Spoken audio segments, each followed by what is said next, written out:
দীঘা যাওয়ার পথে এত বড় দুর্ঘটনা দেখতে পাবো ভাবতেও পারিনি, পুরো বাসটা উল্টে গেছে। তো কী হয়েছিল সবটাই এই ভিডিওর মধ্যে তোমরা দেখতে পাবে। রাত 3:30টার সময় রাস্তায় দাঁড়িয়ে চা খেলাম, বাসের মধ্যে উঠে পড়েছে, আর এটা হচ্ছে আমাদের হোটেল। সো হ্যালো এভরিওয়ান, তো নতুন একটা ভিডিও আজকে তোমাদের সাথে শেয়ার হবে। তো এই যে দেখতে পাচ্ছ সব লাগেজ রয়েছে, আর এখানে হবে এখন ব্যাগ প্যাকিং। তো ব্যাগ প্যাকিং হচ্ছে, তার মানে তোমরা বুঝতেই পেরে গেছো কোথাও একটা ঘুরতে যাব। তো দারুণ একটা ভিডিও কিন্তু তোমরা দেখতে পাবে আজকে। ভিডিওর আগে স্কিপ করো না, পুরোটা দেখতে থাকো। আর কোথায় যাচ্ছি সেটা তো তোমরা বুঝতে পেরেই গেছো। তো এখন মোটামুটি ওই বিকাল 4টে মতো বাজছে। তো আমরা বেরোবো হচ্ছে গিয়ে রাত্রি 9টার সময়। তো রাত্রি 9টার সময় বাস ছাড়বে। তো এখন এগুলোকে হচ্ছে কি গুছিয়ে নেব, তারপর এখান থেকে বেরোবো। তো চলো ফটাফট এগুলো গুছিয়ে নিই, তারপরে একদম বেরিয়ে দেখা হচ্ছে। তো তোমাদেরকে বলে দিই, আমরা যাচ্ছি হচ্ছে দীঘা। আমাদের গ্রাম থেকে মানে বাস ছাড়ছে, অনেকে যাচ্ছে, বাকিরা আমি কাউকে সেরকমভাবে চিনি না। তবে হট করে এই প্ল্যানটা হয়েছে, আমার হাজব্যান্ড এই প্ল্যানটা করেছে, মানে হঠাৎ করে বাড়িতে বিয়ে ছিল।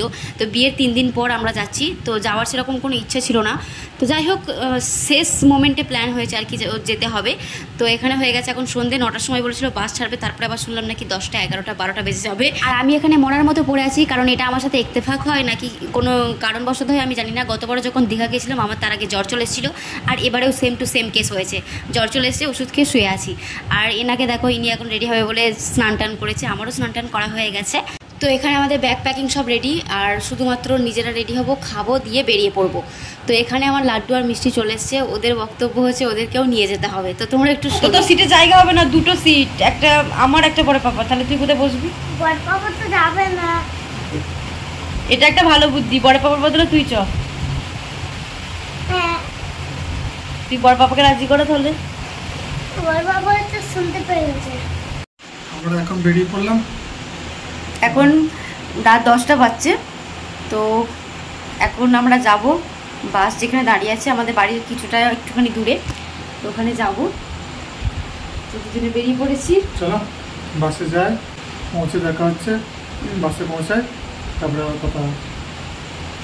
তো চলো। তো বাসটা দাঁড়িয়ে আছে আমাদের বাড়ি থেকে একটুখানি দূরে, তো সেইখানে গাড়ি নিয়ে যাব। তো আমি প্রথমে যাব, তারপর গাড়িটা বাড়িতে আবার রাখতে আসবে, তারপর ও আবার টোটো করে নাহলে হেঁটে হেঁটে যাবে। তো যাই হোক চলো, যা কিছুটা হবে সবটা তোমাদের সাথে এই ভিডিওতে শেয়ার হবে। তো চলো আগে ঘর থেকে বেরোনো যাক, তারপর দেখো। তো রাত ওই 10:30টার দিকে আমি বাড়ি থেকে দেখতে পাচ্ছ বেরিয়ে পড়েছি, আর বাইরে বেরিয়ে তো এত সুন্দর হাওয়া দিচ্ছিল কি বলবো। তো বাসটা কোথায় দাঁড়িয়ে আছে সেটাও তোমাদেরকে দেখাচ্ছি, আর আমার তো বেশ ভালোই লাগছিল। ওই দেখো দূরে বাসটা দাঁড়িয়ে আছে, এটা আমাদের বাড়ি থেকে মিনিমাম 2 মিনিটের রাস্তা গাড়িতে। তো এই যে এটা হচ্ছে আমাদের বাস, আর সবাই এখন উঠছে, আমাকে উঠতে হবে। তো এই দেখো বাসের মধ্যে উঠে পড়েছি, আর বাসটা ছিল দোতলা বাস, মানে নিচে ওপরেও সিট আছে নিচেও সিট আছে। তো এরকম বাসে আমি আগে কোনোদিন যাইনি, তো আমার তো ইচ্ছা ছিল একদম ওপরের সিট নেব। আমি ট্রেনেও গেলেও এরকমই করি, মানে আমার ওপরের সিটটাই পছন্দ হয়। তো দ্যাটস ওয়াই আমরা একদম ওপরের সিটটাই উঠে পড়েছি। এই দেখো, আর সত্যি বলছি একদম বাড়ির মতো ফিল হচ্ছিলো, মানে বেড, মানে নিজের বাড়ির খাটের মতোই লাগছিলো, বেশ আমার ভালো লাগছিলো। সব সাইডে সাইডে দেখতে পাচ্ছ। তো যাই হোক, এখানে সিট কোনো কিছু ঠিক করা ছিল না, যে যেরকম পারলো বসলো। তো আমারও এই সিটটা পছন্দ হয়েছিল, আমিও তো মানে সামনেই গেট থেকে উঠে পড়লাম, আর ও তো জানালার কাছেই বসেছিল। তো এই যে এখানে রয়েছে সিটের, তোমরা জায়গাটা কতটা আছে দেখতে পাচ্ছ। কিছুক্ষণ পরেই খিদে পেয়ে গেছিলো, অনেক সুন্দর সুন্দর ভাত খেয়ে নিয়েছিলাম, তারপর খাওয়া দাওয়া করলাম। আর এই দেখো, আমি যেখানেই থাকবো একটা না একটা বাচ্চা ঠিকই চলে আসবে। এ হচ্ছে আমাদের আয়ুষ।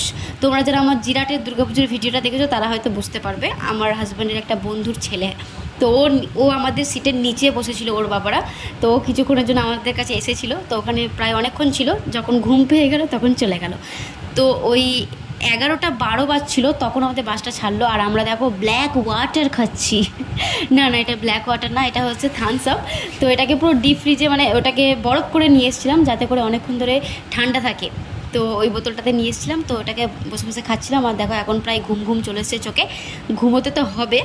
তো একদম বাড়ির মতো ও তো শুয়েও পড়লো আর ঘুমিয়েও গেছে। দেখো জানালার পাশ দিয়ে কি সুন্দর হাওয়া দিচ্ছে, মানে দারুণ হাওয়া দিচ্ছিল। তো এদিকে আমিও পর্দাটা সেট করে নিয়েছি, চলো এবার ঘুমিয়ে পড়া যাক। তারপরে দেখো এখানে ঘুম থেকে ওঠার পর, এটা হচ্ছে ভোর না রাত 3টের সময়। তো একদম পুরো ঘুম ঘুম চোখ, ঘুম মানে ভালো রকম ঘুম হয়েছিল। তারপর উঠেই খিদে পেয়ে গেছিলো, তো এখানে ছোলা ভাজা খাচ্ছিলাম। আর তারপর বাসটা অনেকক্ষণ ধরে এখানে দাঁড়িয়েছিল, সবাই মানে ব্রেক টাইম ছিল সব, এখানে অনেক বাস ছিল। তো আমরাও এখানে নামবো, তো এখানে নামলাম। তারপর তো এখানে চা খেতে ইচ্ছে হচ্ছিলো, সেই জন্য চা খেলাম। আর ও তো জামাটা খুলেই ফেলেছে, আর ওখানে বাজছে 3:30, তোমরা দেখতে পাচ্ছ। তো এখন এখানে বসে বসে দাঁড়িয়ে দাঁড়িয়ে চাটা খাবো, তারপর যখন বাস ছাড়বে তখন আবার বাসে উঠবো। তো চলো এখানে চাটা খেয়ে নিই, তারপর বাসে উঠে আবার দেখা হচ্ছে। তো এখানে চা খাওয়া হয়ে গেছে কমপ্লিট। আর আমি ওকে জিজ্ঞাসা করছিলাম যে তোমার জামা কই। তো যাই হোক, এইসব করতে করতে আমরা বাসটা থেকে একটুখানি দূরে চলে এসেছি চা খেতে। তো চলো বাসে ওঠা যাক। আর এখানে চলে এসেছি বাসের মধ্যে। আর এখন দেখতে পাচ্ছ 3:16 বাজছে। তো বাসের লাইট অফ হয়ে গেল, তারপরে আবার ঘুমিয়ে গেছিলাম। দেন দেখো একদম গুড মর্নিং হয়ে গেছে, পুরো সকাল হয়ে গেছে। তো সকাল সকাল আমরা প্রায় চলেই এসেছি অলমোস্ট। আর 1 ঘন্টা বা 1.5 ঘন্টা মতো লাগবে, কিন্তু মাঝ রাস্তায় একটা লোচা হয়ে গেছে, মানে একটা বাস উল্টে গেছে। তো সেটাও তোমাদেরকে দেখাচ্ছি। তার কারণে বাসটা আবার অনেকক্ষণ ধরে দাঁড়িয়েছিল। তো একটা সরকারি বাস ছিল, ওই দেখো দূরে দেখতে পাচ্ছ, ওখানে ক্রেনে করে তোলা হচ্ছিল, যার কারণে অনেকক্ষণ ধরে বাসটা আবার এখানে ওয়েট করছিল। আর বাসে সেরকম প্যাসেঞ্জার ছিল না, একটা শুধু ড্রাইভার ছিল, সাথে ছিল তার হেল্পার। আর বাসের ড্রাইভারটা ওখানে আটকে পড়েছিল, মানে সেইভাবে তোলা যাচ্ছিল না, খুব বাজেভাবে আটকে গিয়েছিলো। তো তারপরে তো রাস্তায় ক্লিয়ার হয়ে গেল, আর আমরাও চলে এলাম। সকাল সকাল একটা বাজে মানে একটা ঘটনা ঘটে গেল আমাদের চোখের সামনে, দেখলাম। তো তারপর এখানে এখন চলে যাচ্ছি, আর 1/2 ঘন্টা মতো লাগবে ওল্ড দীঘা হয়ে, তারপর আমরা নিউ দীঘা যাব। আর এই দেখো দীঘা রাজ্য সাধারণ হাসপাতাল, এর সামনে দিয়ে আমরা চলে এলাম। আর এখন চলে এসেছি আমরা পুরো একদম হোটেলের সামনে। সকাল মোটামুটি ওই 6টা মতো বাজছিল। তারপর আমরা এখানে হোটেলের নিচে দাঁড়িয়েছিলাম, মানে রুম টুম এখন ঠিকঠাক করতে হবে। তো এটা যে আমরা যাদের মানে বাসে এসেছে, যারা বাসটাকে অ্যারেঞ্জ করেছে, তারাই সব হোটেল মোটেল ঠিক করেছে। আমরা জাস্ট রুমটাকে আর কি চয়েস করব। তো এখানে দেখতে পাচ্ছি হোটেলটা কিছুটা এরকম। তো রুমটা খুলুক, তারপরে তোমাদেরকে দেখাচ্ছি। আর এদিকের কিছুটা এরকম আছে, সামনের দিকটা ওইখানটা সিঁড়ি রয়েছে। তো এখানে ফার্স্ট থেকে সেকেন্ড রুম। আর রুমগুলো কিছুটা এরকম ছিল, প্রত্যেকটা রুমই প্রায় সেম টু সেমই ছিল। একটা ড্রেসিং টেবিল, ওয়ার্ড্রপ ছিল, টিভি ছিল। তো আমি আরও সব 2তলা 3তলা যা ছিল অনেক রুম ঘুরে ঘুরে দেখলাম, তবে প্রথম রুমটাই আমার পছন্দ হয়েছিল। তো ওই রুমটাই আমরা নিয়ে নিয়েছিলাম। তো এখানে একটুখানি ঘোরাঘুরি করছিলাম, তারপরে খাওয়া দাওয়া এখনও বাকি রয়েছে। তো এটা হচ্ছে আমাদের হোটেলের সামনে থেকে ভিউটা।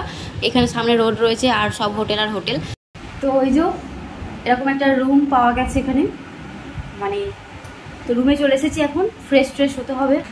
তো এখন ফ্রেশ হব, তারপর কিছু খাবো। তো এটা হচ্ছে আমাদের রুমের ওই যে ড্রেসিং টেবিল দেয়, সেটা দিয়েছে। তো খুব একটা হাইফাই তো কিছু না, বাট মোটামুটি খুব একটা পছন্দ হয়নি রুমগুলোকে। হোটেলটাও খুব একটা পছন্দ হয়নি, তবে ঠিকঠাক। আমরা 2 দিন থাকবো, 2 দিনের জন্য চালিয়ে নেওয়া যাবে আর কি। আর ওই যে বলেছিলাম দীঘা মানেই আমার কিছু না কিছু হবে। দেখো এসে একটা লোচা হয়ে গেছে হাতের সাথে, মানে দরজার লকটা খুলতে গেছে, আর পুরো একদম হাতটা আমার কেটে বেরিয়ে গেছে, মানে ভালো রকমভাবে কেটে গেছে। তো এখানে চলে এসেছে এখন খাবার। তো এখানে চলে এসেছে নাস্তা। এখানে আছে রাধাবল্লভী, ঘুগনি, আর আছে বোঁদে। তো এখন এগুলোকে খেয়ে নেব, তারপর সমুদ্রে যাওয়া হবে। ঠিক আছে, তো চলো খাওয়া যাক। আর এই হাত কাটা নিয়ে আমি কিভাবে খাবো? খাওয়া দাওয়া কমপ্লিট করে তারপর বাইরে বেরোবো, মানে সমুদ্রে যাওয়া হবে। তো ঠিক আছে, খাওয়া দাওয়াটা করে নিই। তো আজকের এই ভিডিওটা এখানেই শেষ করছি। আর এরপর পরের ভিডিওতে দেখা হচ্ছে, ঠিক আছে? মানে দীঘাতে এসে কোথায় কোথায় ঘুরতে যাবো বা কী করবো, সেটা পরের ভিডিওতে দেখা হবে। তো চলো আজকের ভিডিওটা এই পর্যন্তই। তো দেখা হচ্ছে পরের ভিডিওতে। ততক্ষণ সবাইকে টাটা টাটা টাটা।